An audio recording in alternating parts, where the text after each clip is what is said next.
Praise the lord.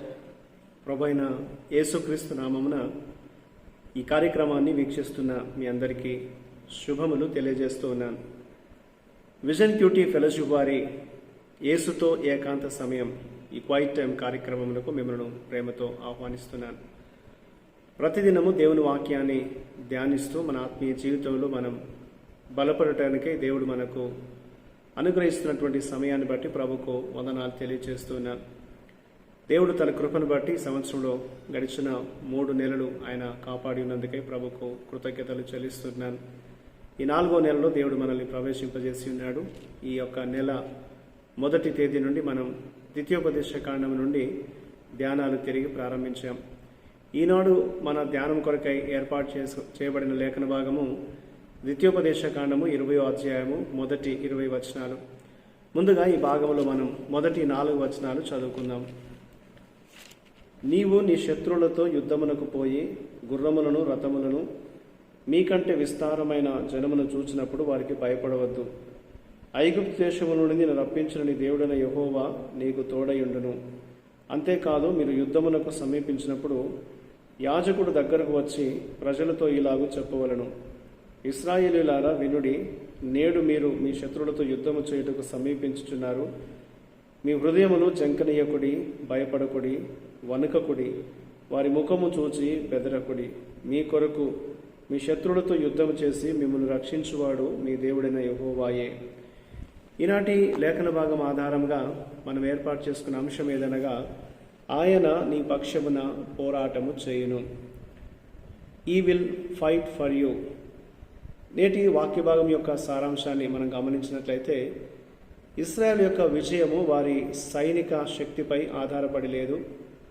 అయితే దేవుణ్ణి విశ్వసించి ఆయనపై మాత్రమే ఆధారపడే ధైర్యం మీద ఆ యొక్క విజయం ఆధారపడి ఉంటుందనేది దేవుడు వారికి తెలియజేస్తున్నాడు. అందువలన యాజకులు ఈ సత్యాన్ని యుద్ధానికి వెళ్ళేటువంటి యోధులకు ప్రకటించాలి. వారు యుద్ధానికి వెళ్ళే ముందు వారిని ఈ సత్యంతో వారిని ప్రోత్సహించాలి. ఈ విషయాన్ని వారికి తెలియపరచాల్సి ఉంటుందనేది నేటి లేఖన భాగం తెలియజేస్తుంది. యుద్ధరంగమందు వారు ఒకవేళ భయపడినట్లయితే వారు తిరిగి ఇంటికి వెళ్ళవచ్చునని వారికి యోధులకు చెప్పబడింది. ఇశ్రాయేలు సైన్యము విజయం కొరకు ముందుకు సాగుటకు మొదటిగా శాంతిని ప్రతిపాదించాల్సి ఉంది. ఏదేమైనా వారు విగ్రహారాధన దేశమైన కానాను పూర్తిగా నాశనం చేసి వాగ్దానం చేయబడినటువంటి దేశముగా అది మారాల్సి వచ్చింది. అదనంగా వారు పోరాడిన యుద్ధములో ప్రకృతిని అర్ధరహితంగా నాశనం చేయకూడదని దేవుడు వారికి తెలియజేసి ఉన్నాడు. ఇందులో మనం దేవుడెవరు అని మనం ఆలోచన చేసినట్లయితే, మొదటి 4 వచనాల్లో దేవుడు ఇశ్రాయేల్ యొక్క సైన్యం ముందు వరుసలో నిలబడి పోరాడి తన ప్రజలను విజయానికి నడిపించువాడై ఉన్నాడు. ఐగుప్తు యుద్ధ రథాలను మరియు గుర్రపు రౌతులను ఒక్క క్షణంలో హతమార్చినటువంటి దేవుని అద్భుతాన్ని ఇశ్రాయేలు అప్పటికే అనుభవించినారు. కాబట్టి ఇశ్రాయేలు దీన్ని గుర్తుంచుకోవాలని దేవుడు వారికి తెలియజేస్తున్నాడు. మరియు దేవునిపై నమ్మకంతో వారు ఎదుర్కొనేటువంటి పోరాటంలో యుద్ధంలో ముందుకు సాగాలి. ఆ విధంగా కొనసాగి వారు జయాన్ని పొందగలరనేది దేవుడు వారికి తెలియజేస్తున్నాడు. కాబట్టి దీన్ని మనం మన జీవితాల్లో ఎలా మనం అన్వయించుకోవాలనగా, మన చుట్టుప్రక్కల ఎలాంటి పరిస్థితులు ఉన్నప్పటికీ మనం భయపడకూడదు. ఎందుకనగా దేవుడు మనతో కూడా ఉన్నాడు. ఆయన మనకు విజయాన్ని అందించేటువంటి దేవుడు. కాబట్టి మనకు విజయాన్ని అందించేటువంటి ఆ దేవునిపై మాత్రమే మనకు నమ్మకం ఉంచాలి. మనం నమ్మకం ఉంచాలనేది దేవుడు మనకు ఈ లేఖనం ద్వారా తెలియజేస్తూ ఉన్నాడు. ఇందులో మనం నేర్చుకునే పాఠాన్ని మనం గమనించినట్లయితే 11 నుండి 20 వచనాల్లో పురాతన దేశాల మధ్య యుద్ధ పరిస్థితులకు సంబంధించి ప్రత్యేకంగా ముట్టడి వేయటము, అలాగే పూర్తి విధ్వంసం గురించిన ఆదేశాలు ఇవ్వబడ్డాయి.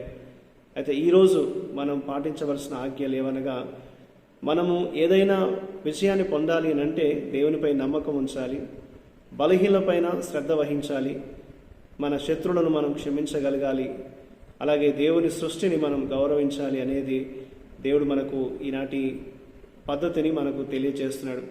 అన్నిటికీ ముఖ్యంగా మన హృదయాల్లో నుంచి, మన జీవితాల నుండి పాపాన్ని నిర్మూలించాలని దేవుడు కోరుతూ ఉన్నాడు.